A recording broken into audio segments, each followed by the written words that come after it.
You know, one of the things that we learned is when you come up with a good idea and you produce a product that works, a lot of people challenge you. You know, is it really what you're saying? And as we brought forward the results that we had, we got challenged. Do you have a study? And we didn't. We had our results and we had the pieces, so we went to Virginia Commonwealth. So what we did is we took 3,300 MedSync patients, and we had a control group of 45,000 patients in 5 chronic medication classes. We compared the proportionate of days covered, or the PDC, and persistency rates. And what we found is that with our MedSync patients, they were 3.4 to 6.1 times more likely to be adherent.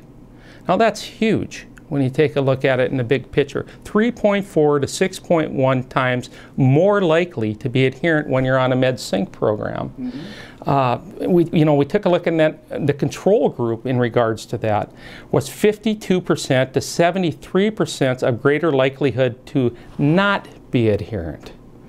You know, when you take a look at the MedSync, one of the most astonishing numbers that I walked away with was when we calculated it out. That meant that the average person on the MedSync program that we have had 84 more days of medication coverage. 84 more days. Wow. You know, the bottom line, you know, to make it pure and simple, is it works.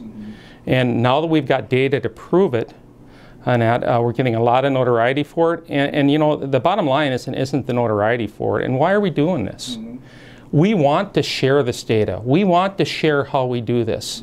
We want to show other people in the industry that it works and that it produces. Why? Because it's the right thing to do. And because if we don't figure out how to affect that $290 billion issue, it's going to just continue to grow. Is this the end solution to it? No. This is a tool in the tool belt. The bottom line that works with everything is the face-to-face interaction, the conversation like we're having right now. It's me being able to sit down with a customer, review their medication, understand their needs, and the customer realizing that I care. And when you do that, that shows results. This system works, and it can be duplicated.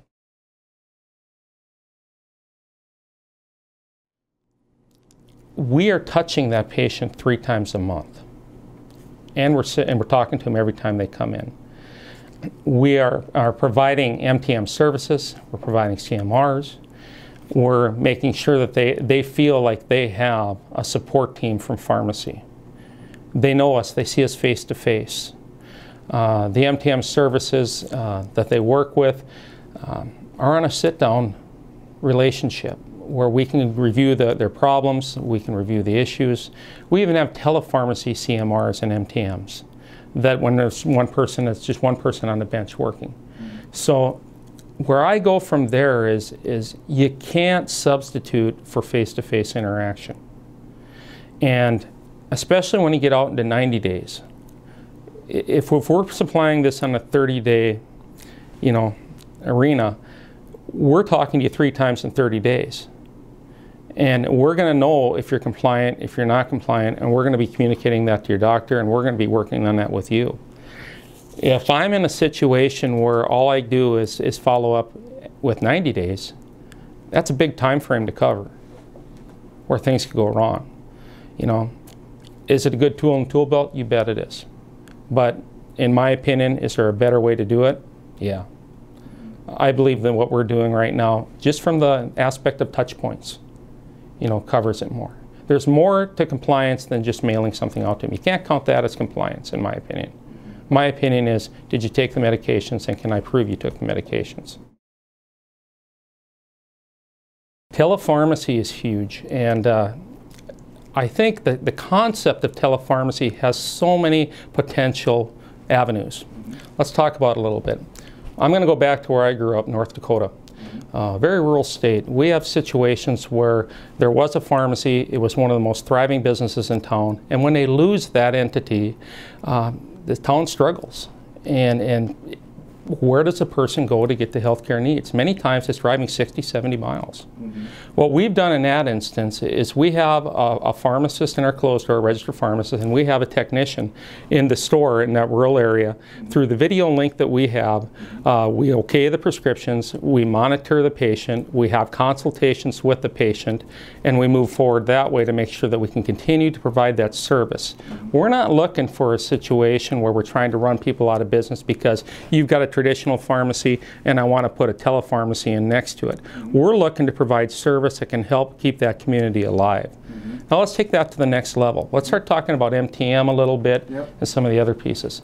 Where we're going with this is if I'm the one pharmacist on a bench in our store and I've got multiple patients that are coming in, we need an avenue where I can perform that MTM service. So I may bring the patient in and say, Tom, we're going to have you talk to Sue. And Sue is located in our closed door operation. Sue's going to run through the MTM. I'm going to step away, take care of some prescriptions. I'm going to come back. I'm going to recap with Sue, recap with you the situation. I may wind up giving an immunization. I may wind up with an over-the-counter suggestion. But before you leave, I'm going to make sure that you feel that you didn't have someone that just gave you a bottle with pills. You had someone there that was your total health care team. Right. And that's the potential for this, and the potential with you know, the medication going with clinics over telepharmacy as well. You know, I'm going to go back to a quote that Ronald Reagan had. It's amazing what you can accomplish when you don't care who gets the credit. You know, you sit back and think about that. That says a lot. And that's something with Thrifty that we've not only tried to do, but we have implemented. I go back and think about the things we've accomplished over the years, the systems, the programs, the automation, and I cannot come up with one name that did any of it. It was a group. It was a team effort. It was coming together with a concept, and no finger pointing, no blaming. We don't allow that. If you're going to finger point and blame in this organization, you're not going to be in the organization. You make a mistake, we make a mistake, we move on, and we fix it. And why does that work so well? Well, we've got 1,600 employees. We've got 1,400 of those individuals are stockholders. You have to work a certain amount of hours with a 100% ESOP company in order to be a shareholder. And that means a lot. You know, when you're an owner of an organization, you look at things differently. They look at how they take care of the customer. They look at how they're being treated. They look at how the customers or the employees are being treated. And you know what? We have very, very little turnover in our organization. And those accounts, those ESOP accounts have become, in many instances, if not one of the biggest investments those individuals have. And I'm very proud of that. The other thing I'm very proud of is we've brought a lot of young people on that are coming up through the schools, and at this, the kids coming out of school right now, they thrive on challenges. They thrive on taking care of the customer. They want these opportunities to step out in front of the industry and show what they can accomplish and what they went to school for and learned. And the only way you can get recognition for what you're doing is to demonstrate that. So we try every day to work with our representatives, whether it's state, federal, anyone that'll listen to us, to show what we can do to help reduce the medication adherence issue. We've established long relationships with our senators, with the local representation, and we go to NCPA for the Hill Days, we go to NECDS for the Hill Days, we go on our own. We go to the state. And when you get a representative out to your store, and you can sit down with them, and they can watch how the customer is dealt with, and they can watch how the pharmacist-patient relationship develops and the trust that's there. It becomes very apparent that the face-to-face issues are what make this all work. The MTMs, the face-to-face MTMs, the CMRs, all the pieces that tie together. And that the patient understands we're there to work with them. And in our communities, especially and in many, pharmacy is the front line. You know, we are the first line of defense for many of our customers when they have an illness or an issue and they come to us. We're a compassionate industry. And we work very hard to demonstrate that to our customers. And once our representatives see that, they understand it.